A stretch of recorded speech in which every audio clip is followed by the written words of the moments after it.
नबी पाक का दामन, नबी पाक का दामन नहीं छोड़ेंगे। 12 रबीउल अव्वल, 12 रबीउल अव्वल, नारे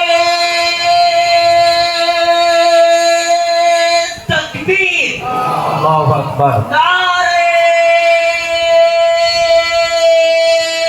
रिसालत। या রাসূলুল্লাহ মুআজ্জাজ সামাইনে কেরাম হযরত চলে এসেছেন। একটা চেয়ার দেন পাশে, এখানে ওনাকে একটা চেয়ার দেন, আমার পাশেই একটু চেয়ার, একটা চেয়ার ছেড়ে দিবেন তো, একটা চেয়ার দেন এখানে।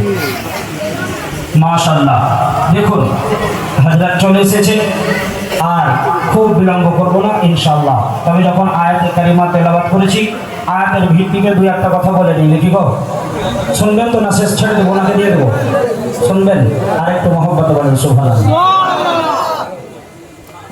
আর একটু জোর বলেন সুবহানাল্লাহ। একবার নবীর মহব্বতে দু হাত উঠিয়ে বলেন ইয়া রাসূলুল্লাহ। আপনারা মুসলমান, আল্লাহ পাকের কোরআন থেকে আয়াতে কারিমা তেলাওয়াত করেছি, আপনাদের সকলেরই একেবারে সুপরিচিত আয়াত। উক্ত আয়াতের ভিত্তিতে আপনারা বহুবার আলোচনা শ্রবণ করেছেন। চলেন চলতে চলতে আপনাকে এই কথাটাই বলবো যে আজ আমরা এখানে হাজির হয়েছি, আজ আমরা এই জশ্নে ঈদে মিলাদুন নবী পালন করতেছি, কিন্তু খরচ হচ্ছে আমাদের, জ্বালা হচ্ছে অন্য কারো, নাকি গো? কারো জ্বালা হচ্ছে, কারো জ্বলে যাচ্ছে, তো যার জ্বলছে তাকে জ্বলতে দেন, আমাদের কোনো সমস্যা নেই ইনশাআল্লাহ। ওদের জ্বলবে আমাদের চলবে, ওদের জ্বলবে আমাদের ওদের জ্বলবে আমাদের, আরো জোর, ওদের জ্বলবে আমাদের চলবে ইনশাআল্লাহ। কি আমাদের সকাল পর্যন্ত চলবে, আমাদের চলবে प्यारे मुसलमान। कारण हलो ये बज़्म मुस्तफ़ा ये कोई नहीं सजाता, रब उसी से सजाते हैं जो रब का पसंद हो जाता है। ये बज़्म मुस्तफ़ा कोई नहीं सजाता, रब उसी से सजाते हैं जो रब का पसंद हो जाता है। तो अल्लाह पाकेर महबूबेर महफिल এটা সবাই সাজায় না, महफिल আল্লাহ সাজান।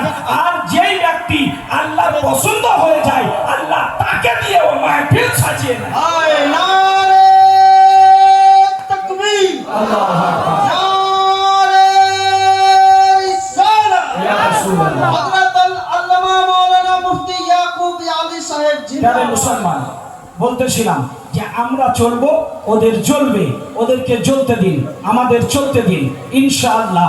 আমাদের চলবে, নবীর মহব্বত যতদিন থাকবে ততদিন আমাদের চলতে থাকবে। এরা আমাদেরকে বহুত সাধারণ ভাইদেরকে বিভ্রান্তি করতে আছে, আপনার বড় সমস্যার সম্মুখীন করে দিচ্ছে। কিভাবে না, তো বলতে আছে যে আপনারা এই যে জুলুস করছেন, কোনোদিন আমার ভাই মৌলানা আমিনুদ্দিন নকশবন্দি সাহেবের কাছে এসে জিজ্ঞাসা করে না যে জুলুস করছেন দলিল কোথায়, নবী দিবস করছেন দলিল কোথায়, উনাকে জিজ্ঞাসা করবে না। আর আমি তো আলহামদুলিল্লাহ এই এলাকায় 8 বছর আছি, যত ওয়াহাবি, ফারাজি, দেওবন্দি, লামাঝাবি, গায়ে মুকাল্লিদ সকলকে বলে দিয়েছি, ওপেন চ্যালেঞ্জ করা আছে, যে কোনো সময় একেবারে আপনি যেই জায়গায় বসতে চাইবেন দলিলের জন্য, সেই জায়গায় বসবো, আপনাদেরকে দলিল দেব। যার দলিল চাইবেন, যদি জালসার দলিল চান জালসার দেব, যদি আপনি চান নবী দিবসের জুলুসের, তো জুলুসের দলিল দেব, যদি মিলাদের চান মিলাদের দলিল দেব, যদি কিয়ামের চান কিয়ামের দলিল দেব। আমরা হুজুর ওলাহারিকে মহব্বত করি, যদি হুজুর ওলাহারি মহব্বতের দলিল চান তবুও ইনশাআল্লাহ কোরআন থেকে, বাইরের নয়, কোরআন থেকে দেব। তোমাদেরকে ওপেন চ্যালেঞ্জ থাকলো, 24 ঘন্টা যে কোনো টাইম তোমরা চলে আসতে পারো, তোমরা প্রিপারেশন নিয়ে আসবে, আমাদের প্রিপারেশন নেওয়াই আছে। যেদিন নবী পাকের গোলামীর দাবি করে নিয়েছি, ওই দিন থেকে আপনার দলিল তো দলিল, আপনার খাজনার আপনার পয়সা পেয়ে গেছি ইনশাআল্লাহ, অসুবিধা হবে না এ মুসলমান। তবে আপনাদের কাছে যদি দলিল চাই, আপনারা তাদেরকে কি উত্তর দেবেন? আপনাদের তো বুখারী শরীফ মুখস্থ করার বয়স নেই, মিশকাত শরীফ মুখস্থ করার বয়স নেই, তিরমিজি শরীফ মুখস্থ করার বয়স নেই। ওরা যদি আপনাদেরকে জিজ্ঞাসা করে যে তোমরা যে নবী দিবস করছো এর দলিল কোথায় আছে, দলিল দাও, তো আপনারা বলে দেবেন একেবারে নবীর মহব্বত অন্তরে রেখে, আল্লাহ পাকের উপরে ভরসা রেখে, বুক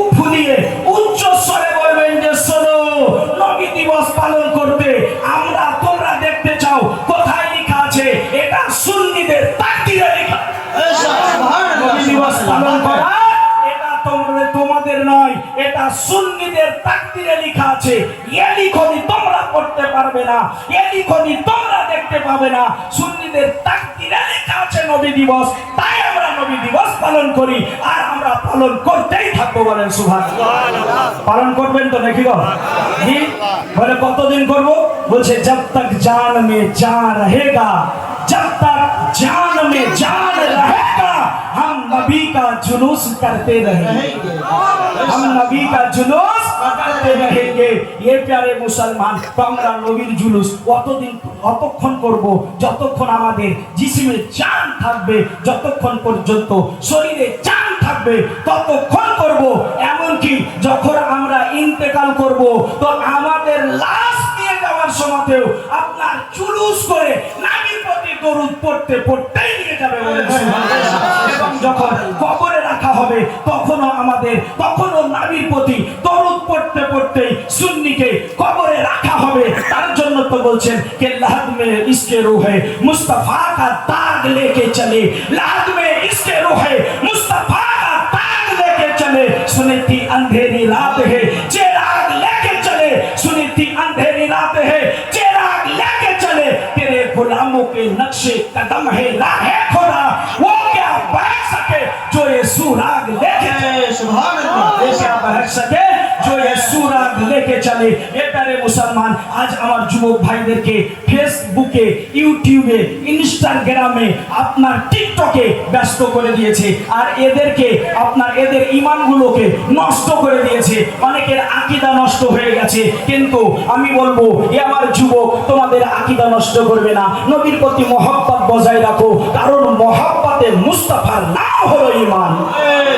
যদি তুমি লাখো নামাজ পড়ে নাও, লাখো রোজা রেখে নাও, হাফিজে কোরআন হয়ে যাও, মুফতি হয়ে যাও, মুহাদ্দিস হয়ে যাও, যদি নবীর মহব্বত না থাকে তাহলে তুমি কিছুই করতে পারলে না।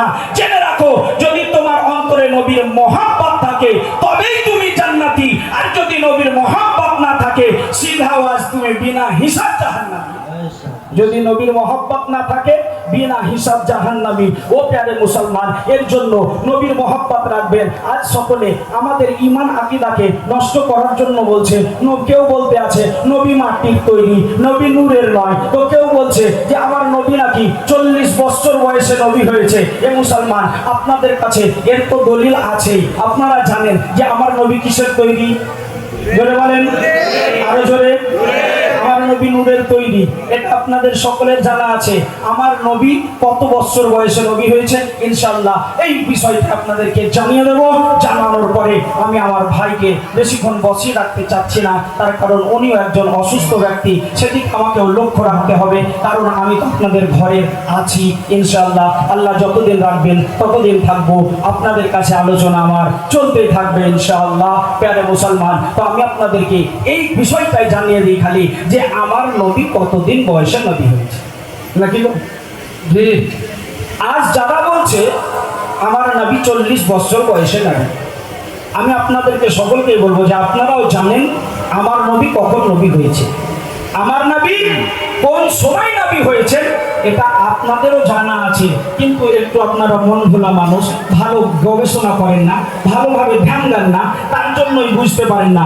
একটু ধ্যান দিলেই বুঝতে পারবেন যে আমার নবী কোন সময় নবী হয়েছেন, আমার নবী কখন নবী হয়েছেন। এটারে মুসলমান যারা বলতে আছে যে আমার নবী 40 বছর বয়সে নবী হয়েছে, তাদের উদ্দেশ্যে আমি বলবো মন খুলে শোনো, বা আপনাদেরকেও বলবো তাদেরকে শুনিয়ে দেওয়ার জন্য মন খুলে শোনেন আর মাথায় বসিয়ে নেন যে আমার নবী কোন সময় নবী হয়েছে। সুবহানাল্লাহি ওয়া বিহামদিহি। এর প্যারে আপনাকে আপনি কয়েকটা কথা বলি যে দেখুন, আজ আমি এখানে এসেছি, বা আমাদের ভাইজান মাওলানা আমিনউদ্দিন সাহেব এসেছেন, উনি আজকে এখানে ওয়াজ করবেন, কাল সকালে চলে যাবেন, কিন্তু এই এলাকায় কোনো ব্যক্তি কি এমন আছে যে বলবে যে কালকে আমিনউদ্দিন সাহেবের জালসাতে ওনার ওয়াজে প্রচুর উম্মত হয়েছিল? বলবে কি? এই কথা কি বলা যাবে? যাবে না। কি বলবে? ওনার অনেক শ্রোতা হয়েছিল। তাহলে যদি ওনার শ্রোতা হয় তাহলে বোঝা গেল শ্রোতা থাকার জন্য সামনে আপনার বক্তা থাকতে হবে। তো শ্রোতা যখন ছিল তাহলে আমিনউদ্দিন সাহেব অবশ্যই সামনে বক্তা ছিলেন। কেউ যদি বলে যে অমুকজন আমার ছাত্র, তো ছাত্র যিনি বলবেন তিনাকে আগে শিক্ষক হতে হবে কিনা? জোরে বলেন, শিক্ষক হতে হবে কিনা? ছাত্র দাবি করার জন্য শিক্ষক হতে হবে। কেউ যদি বলে যে অমুকজন আমার স্ত্রী, তো স্ত্রী বলার জন্য তাকে আগে বিবাহ করতে হবে। ও আপনার যতদিন তাকে বিবাহ না করবে, ওর স্বামী যতদিন না হবে, ও কি স্ত্রী দাবি করতে পারবে? জোরে বলেন, দাবি করতে পারবে? দাবি করা যাবে না, দাবি করতে পারবে না। তাহলে স্বামী হওয়ার জন্য স্ত্রীর প্রয়োজন। কেউ যদি বলে যে অমুকজন আমার সন্তান, তাহলে সন্তান দাবি করার জন্য একে বাপ হতে হবে না? হবে না? জোরে বলেন, হবে না? হবে না? আমি স্টেজওয়ালার চাইতে সামনেওয়ালাকে বললাম বেশি পছন্দ করি, তার কারণ স্টেজে তো সব সামনেওয়ালাই আছে। আর আপনারা আমার আওয়াজ বুঝতে পারছেন কিনা এটা আমি জানতে চাইছি। আপনারা যে জানেন না তা আমি বলতে চাই নাই। এ মুসলমান, তো আপনারা আমাকে বলবেন যে যে আপনার বাপ দাবি করবে, তা যে আপনার কাউকে সন্তান দাবি করবে, তো সন্তান দাবি করার পূর্বে ওকে বাপ হতে হবে না? হবে না? যদি বলেন হবে না? হবে না? তাহলে সন্তান বলার পূর্বে বাপ হতে হবে। সন্তানের আপনার দাবি করার জন্য ওকে বাপ হতে হবে। প্যারে মুসলমান, কেউ যদি উম্মাত দাবি করে তো তাকে নবী হতে হবে। কেউ যদি উম্মাতের দাবিদার হয় তো তিনাকে আগে নবী হতে হবে। বা আমার নবীকে এরা বলছে 40 বছর বয়সে নবী হয়েছে। আজ বকতুয়ের জমিন থেকে আমি আমার সমস্ত ইমানদার ভাইদের কাছ থেকে এটা শুনতে চাই। আমি মুমিন ভাইদের কাছ থেকে এটা শুনতে চাই। নবী প্রেমিক ভাইদের কাছ থেকে এটা আমি শুনতে চাই যে আমার নবী কি জন্মের সময় নবী ছিল কিনা? আপনারাই বলবেন। এ প্যারে মুসলমান, আমার নবী যখন জন্মগ্রহণ করলেন, দুনিয়ার বুকে আসলেন, ও প্যারে মুস্তাফা, ও উম্মত দরদি নবী, উম্মতের মায়া করনেওয়ালা নবী, ও প্যারে মুস্তাফা, শামসুদ্দোহা, বদরুদ্দুজা, সদরুল হুদা, নূরুল হুদা, কাফিরওয়ালা নবী মুহাম্মদুর রাসূলুল্লাহ সাল্লাল্লাহু তাআলা আলাইহি ওয়াসাল্লাম এ প্যারে যখন দুনিয়ায় আসলেন, আসার পরে আমার নবী পাকের জবানের ভাষাটা কি ছিল? নবী পাক বলতেছিলেন, ইয়া রাব্বি হাবলি উম্মতি, ইয়া রাব্বি হাবলি উম্মতি, ইয়া রাব্বি হাবলি উম্মতি। ইয়া আল্লাহ, আমার উম্মতকে আমার হাওয়ালাই করে দাও। ইয়া আল্লাহ, আমার উম্মতকে আমার হাওয়ালাই করে দাও। ইয়া আল্লাহ, আমার উম্মতকে আমার হাওয়ালাই করে দাও। ও ইমানদারগণ, আপনাদেরকে জিজ্ঞাসা করব, নবী কি বলছেন? উম্মত। তাহলে যদি উম্মতকে চাইছেন তো সেই সময় আমার নবী কি নবী ছিলেন কিনা? জোরে বলেন, হাত উঠে বলেন, ছিলেন কিনা? আমার নবী তখনও নবী ছিলেন। যদি নবী নবী না থাকতেন তাহলে কিভাবে বলতেন যে ইয়া রাব্বি হাবলি উম্মতি? নবী গো, আল্লাহ গো, ইয়া আমার রব, আমার উম্মতকে আমার হাওয়ালাই করে দাও। ইয়া আমার রব, আমার উম্মতকে আমার হাওয়ালাই করে দাও। এর দাবি আমার মুস্তাফা করতেন না। কিন্তু আমার মুস্তাফা যখন ওই সময় দাবি করছেন যে ইয়া রাব্বি হাবলি উম্মতি, ইয়া আমার রব, আমার উম্মতকে আমার হাওয়ালাই করে দাও, তাহলে বোঝা গেল যে আমার নবী ওই সময় তো নবী। বলেন নবী।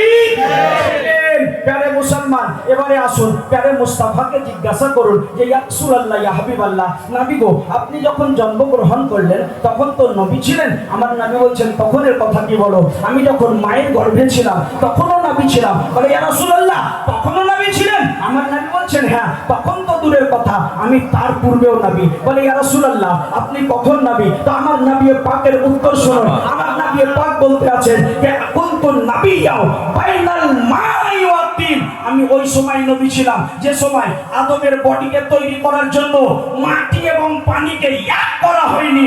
মাটি আলাদা ছিল, পানি আলাদা ছিল। আমি মুস্তাফা তখনও নবী ছিলাম। আমার নবীকে জিজ্ঞাসা করা হলো, নবী গো, আপনি কখন নবী? আমার নবী পাক বলতে আছে কুনতু নাবিয়্যাও বাইনাল আদমের রূহে ওয়াল জাসাদ। আমি ওই সময়তেও নবী ছিলাম যখন আদমের শরীর এবং রূহ এক হয়নি। শরীর আলাদা ছিল, রূহ আলাদা ছিল। আমি মুস্তাফা তখনও, জোরে বলেন, তখনও নবী ছিলাম। তাহলে যারা আপনার এই আবর পেপার পড়া অটোওয়ালা টোটোওয়ালা সাইকেলওয়ালা এরা বলতে আছে আমার নবী 40 বছর বয়সে নবী হয়েছে, এ মুসলমান তো আপনারা এই টোটোওয়ালাটা মানবেন না প্যারে মুস্তাফাটা মানবেন? জোরে বলেন কোনটা মানবেন? প্যারে মুস্তাফাটা। আমার নবী বলছেন যে আমি তখনও নবী ছিলাম যখন আদম নবীর শরীরের মধ্যে রূহ দেওয়া হয়নি। প্যারে মুসলমান, যাই হোক আমি আর সময় নষ্ট করতে চাই না। আমার শ্রদ্ধেয় ভাইজান বসে আছে, তিনার অসুস্থ শরীর, এবারে উনি আপনাদের সম্মুখে আলোচনা করবেন। আমার পূর্বেই আমাদের সম্মুখে একজন আশিকে রাসূল, একজন আশিকে মুস্তাফা, তিনি কত সুন্দর আলোচনা করলেন বলুন। তিনার চোখ নেই কিন্তু দিল তো জিন্দা আছে। আল্লাহু আকবার, আল্লাহু আকবার। এই ব্যক্তি বড় ভাগ্যবান যার আপনার চোখ নেই কিন্তু দিল জিন্দা আছে, দিলে কোরআন আছে। আমরা তো চোখওয়ালা হয়ে কোরআন পড়তে পারি না, কিন্তু এর চোখ না থাকাতে উনি কোরআনে পাকের হাফিজ হয়ে গেছেন এবং আমাদেরকে ইসকে মুস্তাফা ভাবে শোনালেন, আমাদের অন্তরকে একবারে নবীর প্রেমে জাগ্রত করে দিয়েছেন। এবারে এই জাগ্রত অন্তরে ইনশাআল্লাহ নবীর মহাব্বতের ফুল যিনি ফুটিয়ে দিবেন উনি হলেন গোলামে রাসূল মাওলানা আমিনউদ্দিন নকশবন্দি সাহেব। সুবহানাল্লাহি ওয়া বিহামদিহি। অনেক কিছু দেখা যায়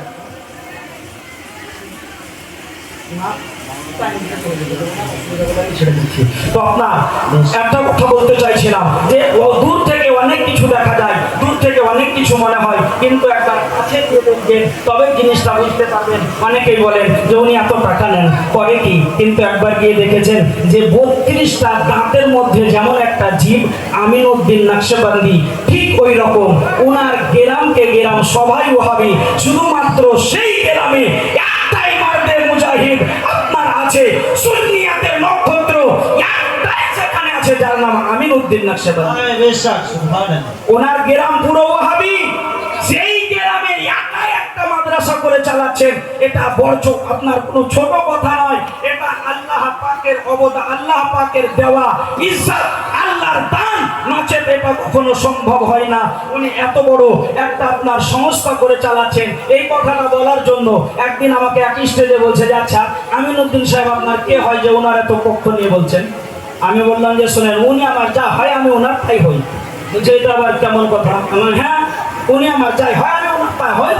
বলছে কথা বুঝতে পারলাম না, মানে কে হয় তাহলে শোনেন। প্রথমত ওনার আমার যেটা সম্পর্ক ওটা হলো একটা যে আমরা দুইজনাই হলাম কলমা পড়া নবীর উম্মাহ, কলমার ভাই। উনি যে নবীর কলমা পড়ে আমি ওই নবীর কলমা পড়ি, সেদিক থেকে উনি আমার ভাই। উনি যে আল্লাহর প্রতি ঈমান এনেছে আমি ওই আল্লাহর প্রতি ঈমান এনেছি, ওদিক থেকে উনি আমার ভাই। আবার যদি আরেকটা দিক দেখেন তো উনি আমার ডিস্ট্রিক্টে মুর্শিদাবাদে বিয়ে করেছেন, তো আমি ওনার ডিস্ট্রিক্টেও বিয়ে করেছি। উনি ভাই উনি আমার মুর্শিদাবাদে বিয়ে করেছেন, আমি ওনার আপনার 24 পরগনায় বিয়ে করেছি, ওদিক থেকেও ছাড়িনি ইনশাআল্লাহ, ওদিক থেকেও উনি আমার ভাই হয়। সুবহানাল্লাহি ওয়া বিহামদিহি। এবারে মুসলমান যেন এই মহব্বত আমাদের চিরজীবন আল্লাহ পাকে। এবারে তিনি আপনাদের আমাদের সম্মুখে হাদিস ও কোরআনের যুক্তিতে ভিত্তিতে মহামূল্যবান আলোচনা শ্রবণ শোনাবেন আমাদেরকে। একবার তিনার আসর পূর্বে আল্লাহ আল্লাহ রাসূলের মহব্বত নিয়ে সকলে একবার জোর নারায়ে তাকবীরের ধ্বনি বুলন্দ করি। নারায়ে তাকবীর, নারায়ে তাকবীর, নারায়ে রিসালাত, নারায়ে রিসালাত, নারায়ে হায়দারি, নারায়ে হায়দারি। জশ্নে ঈদে মিলাদুন নবী, জশ্নে ঈদে মিলাদুন নবী। নারায়ে রবিউল আউয়াল শরীফ, নারায়ে রবিউল আউয়াল শরীফ। নবী দিবস কমিটি, নবী দিবস কমিটি। আশিকে মুস্তাফা, আশিকে মুস্তাফা। নারায়ে তাকবীর, নারায়ে রিসালাত। ইয়া রাসূলুল্লাহ।